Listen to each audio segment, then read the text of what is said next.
Coming up in 1 minute, Farmers of the Future, the FFA in the Heartland. The future is now.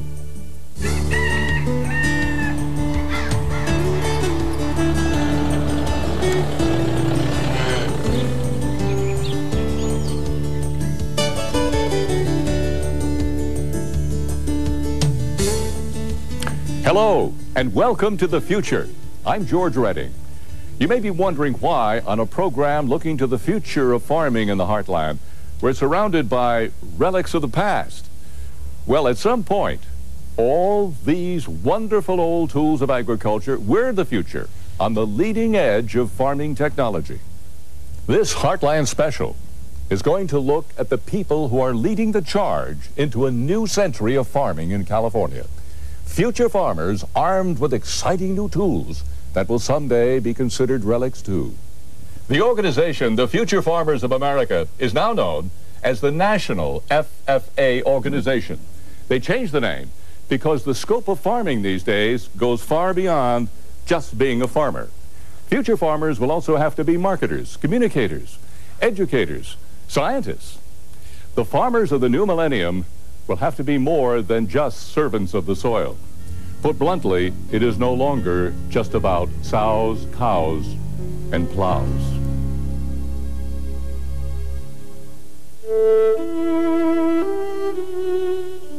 In 1928, America was about to experience one of the most tumultuous decades in its history as it balanced on the brink of depression and war. That same year, a gathering of farm boys known as the Virginia Future Farmers met and formed a youth organization called the Future Farmers of Virginia. The Virginia group came together with similar clubs across the country, and eventually, in an ag competition in Kansas City, they formed what was to become the Future Farmers of America. Well, it's Vocational Agriculture, FFA Day at the American Royal Livestock Show. We are now in the arena of the American Royal Livestock Show, where the National Vocational Agriculture Stock Judging Contests are in progress. By 1934, all states except Rhode Island had chartered FFA associations, including, of course, California. Today, more than 450,000 FFA members represent every state in the Union, plus Puerto Rico, the Virgin Islands, Guam, and Rota in western Spain. As for California, there are presently 307 FFA chapters in the Heartland and more than 50,000 active members. The FFA mission in 1934, as it is today, is to make a positive difference in students' lives by developing their potential for leadership, personal growth, and career success through an ag education. The more things change, the more they stay the same. So goes the old saying. As we approach the year 2000, teaching space-age technologies. So it was in the infancy of the FFA and the technological revolution. That was dramatized in an early FFA documentary. Improvements in the field of agriculture, in machinery, in animal and crop genetics, in systematic farm management, were taught in the classroom. The FFA did not go unnoticed by those in positions of power. They recognized the potential the youngsters represent. Fellow future farmers and ladies and gentlemen, the President of the United States.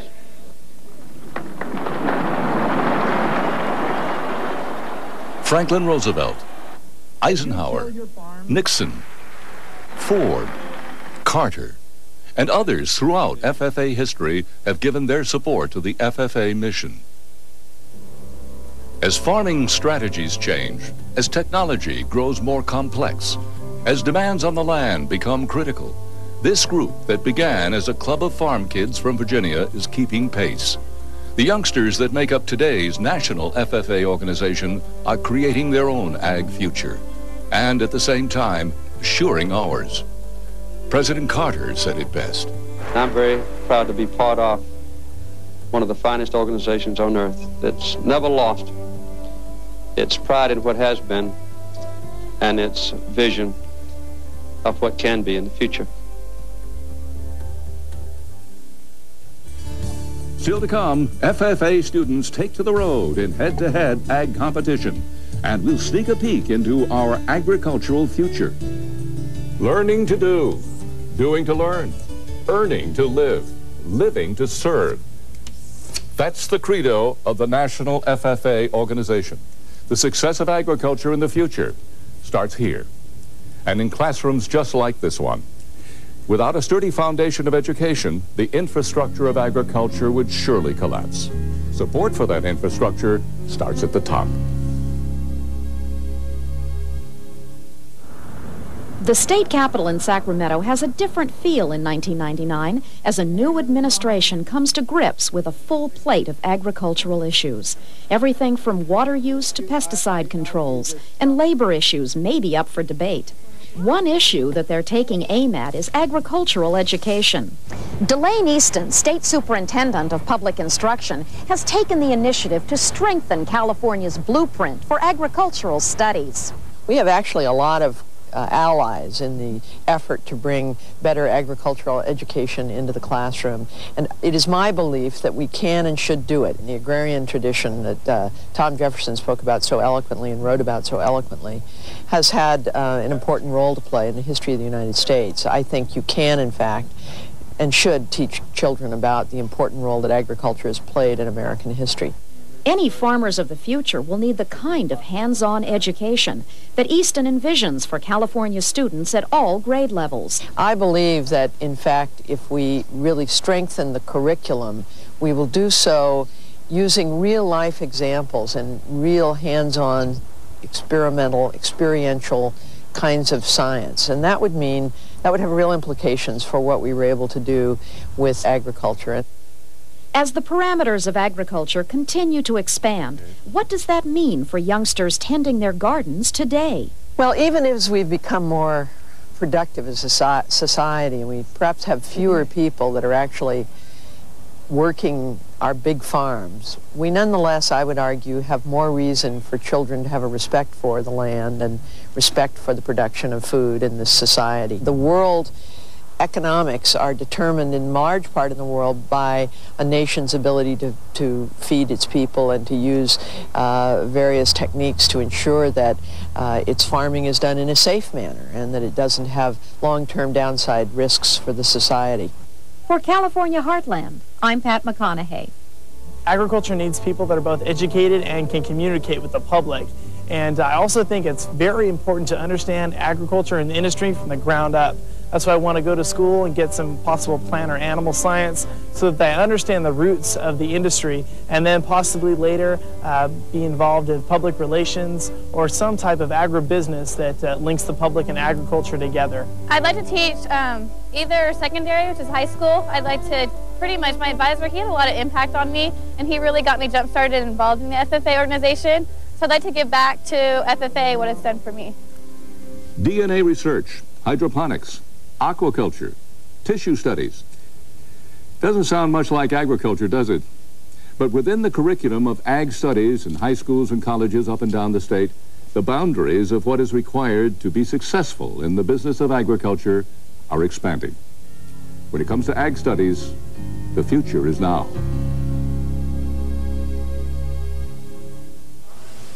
These Elk Grove High School students in Sacramento County are learning about much more than sows, plows, and cows. They're learning new concepts that are the wave of the future.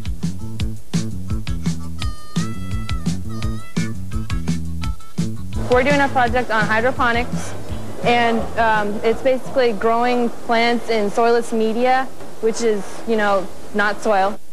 Instead of using soil, students are using bark and gravel to grow tomatoes. While it may sound strange, hydroponics is a rapidly growing industry, and now it's something students Lindsay Webb and Bonnie Carter know all about. Where's the next plant? Both are Future Farmers of America and project partners. I was surprised how big they got that, they're pretty tall and they grow fast. So does that make you feel pretty good? Yeah, I've never grown anything. I'm not a very good, I don't have like a green thumb or anything. The growth that you see in the students there really make me happy. Michael Calicura is the department chairman for Elk Grove High School's Agriculture Academy. He's worked here for 35 years. The future of agriculture has changed a lot. So the kinds of jobs that are available to us are very technical. They're science related. It takes post-secondary kinds of education. So to prepare these students for college and future careers, the school has created a new living laboratory called the Environmental Center. The Environmental Center is designed to teach students about California's fastest growing agricultural industries. One of those is aquaculture. Students raise catfish, trout, and sturgeon in these freshwater tanks, and they also learn what it takes to successfully operate a fish farm. So how big will these fish get? They get anywhere up to 7 to 8 feet long. Wow. Tad Rogers is a sophomore, but he's already looking ahead to the future, and for him, that spells aquaculture. I think it's real interesting, and there's quite a bit of profit into it and everything. That's because 25% of the fish consumed in the U.S. come from fish farms. But Tad realizes aquaculture is not easy. You have to be out here every day to clean the trays out, to run tests on the water and whatever it takes for each kind of fish to make sure that they're always staying healthy. Students also care for cows, pigs, and sheep on campus, but their studies stretch far beyond the barnyard. They learn firsthand how different livestock feeds, such as grain and grass, affect the quality of the final meat product. That is perennial ryegrass.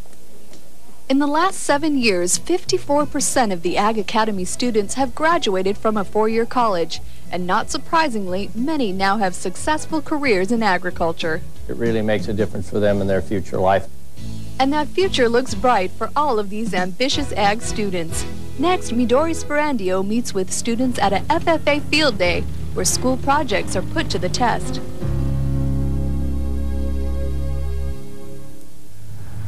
Just as the sun is rising over the city of Fresno, thousands of California high school students are already milling around the Cal State Fresno campus, including the kids from Elk Grove High School.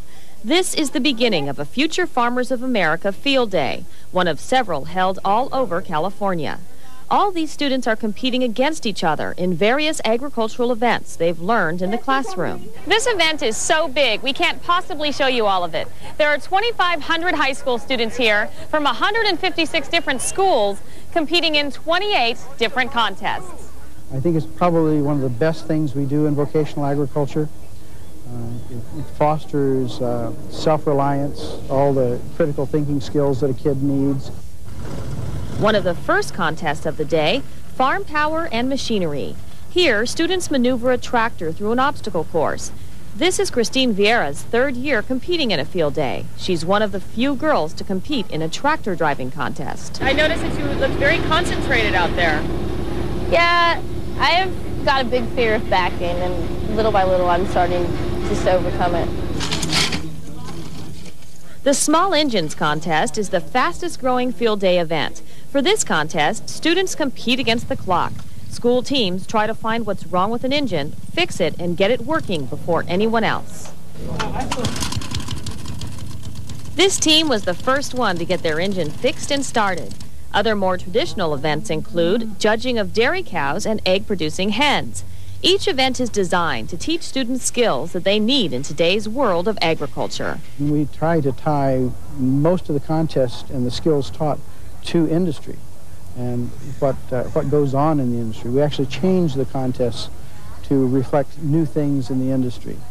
And while these field day events are meant to be educational, most students say the greatest part is the friends made along the way. All my best friends are from all over California, and they're the people who I've met through FFA and all these different field days and the activities. Some of these students will leave here winners of their contests, others will not.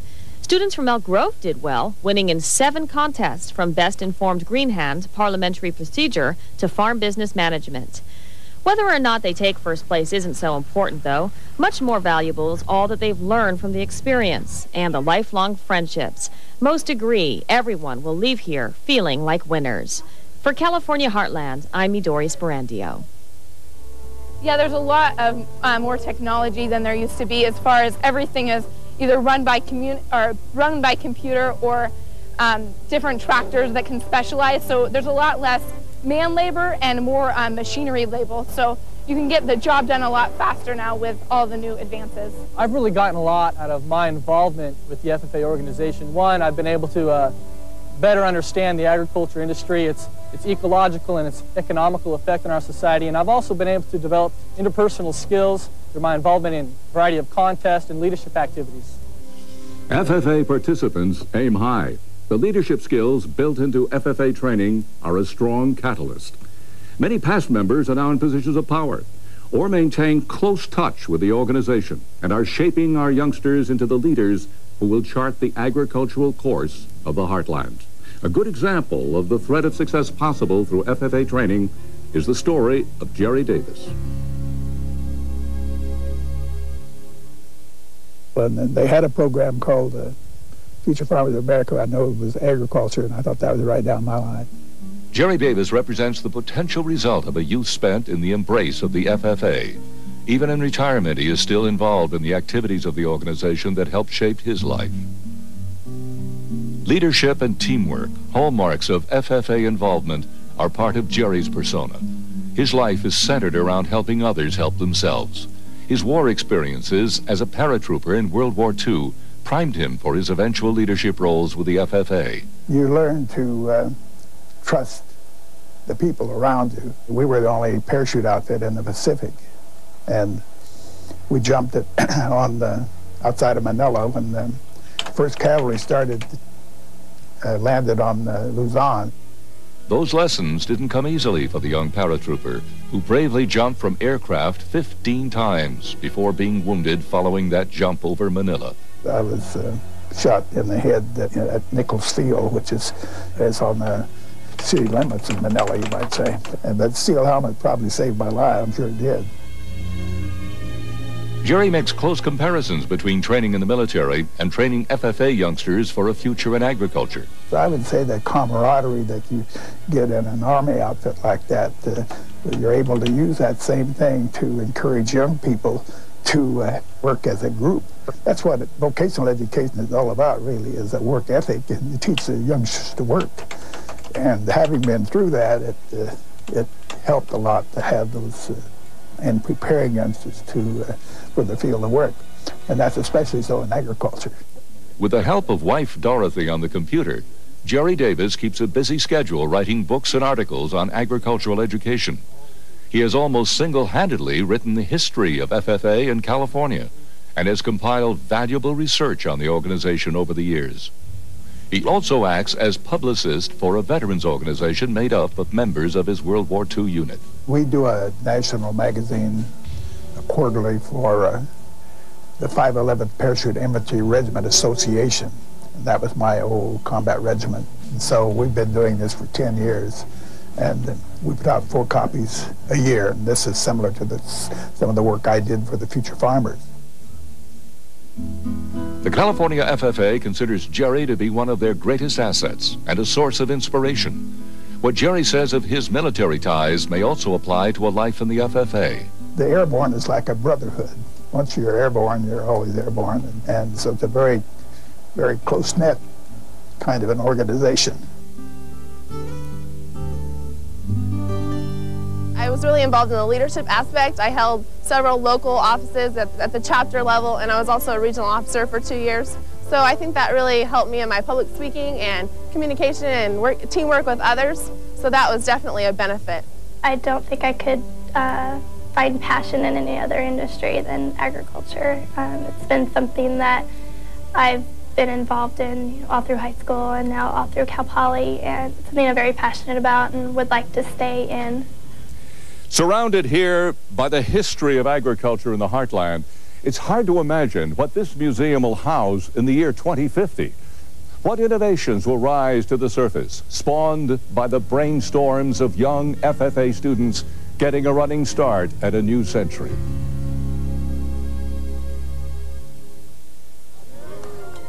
As the FFA strides into the millennium, armed with new tools and innovative ideas on how to produce more with less, the organization's basic mission remains the same. That is to give youngsters between the ages of 12 and 21 the opportunity to develop their potential for leadership, personal growth, and career success through an ag education. Our membership, it was 12,000 when I started. When I left, it was 38,000, but now it's getting up close to 50,000. The farmers of the future will have to know more about science and engineering. They will understand world business markets and will know how to travel in that heady atmosphere of international trade. We do everything hands-on. I've done artificial insemination classes, welding classes. I've done computer classes where we go and look at the weather on the computer for every country. We've bought stocks on the computer, been in the market doing that. So from where I began, it was more like an extracurricular activity, and now it's like my career goal and my future. Rosalita Borsi was busy managing dairy production at Cal Poly San Luis Obispo. She's just one example of the quality students who are taking up the agricultural challenge as the century turns. We are researching California wine production and the California wine industry. I am involved in secondary research, which is basically finding research that's already out there. So I do a lot of searching on the web. Maylee Shanahan admittedly blossomed from a shy, quiet student into an ag team leader through her FFA involvement. Chris Madsen is a freshman at Cal Poly San Luis Obispo. He's intent on bringing others into the agricultural future through teaching. Like so many young future farmers, Chris is prepared and confident and is still connected to his agricultural roots. You know, our country was built on those home farmers and people growing for their own family, and that's always been the root of agriculture in California and the nation and the world. And no matter how technology will grow and make agriculture more efficient, I think the small family farm will continue to be able to adjust, and it will be the root of agriculture. Always has been. I'd tell an 8th grader, boy or girl, that the opportunities in agriculture are endless. And that's because agriculture is what we need in this society to survive. So it is going to be an industry that's going to be around forever, and that girl or boy can be involved in production agriculture, they can be involved in the business side of agriculture, in the packing, shipping, anywhere down the food line that's going to get the food from the farm to the table. There's no limitations. Next month I'm going to a seminar on how to grow crops on the moon. So if I'm going to go learn about how to grow crops on the moon, there's basically no limitations, I think. Well, today's program is history. Thanks for coming along on this journey into the world of ag education. Hopefully, we've stirred some interest in agriculture as a future for some young future farmer. Next week, we're back to the nuts and bolts of the Heartland. Here's what's coming up. It's spring, and that means fairs and festivals in the Heartland. Those stories and a lot more next week.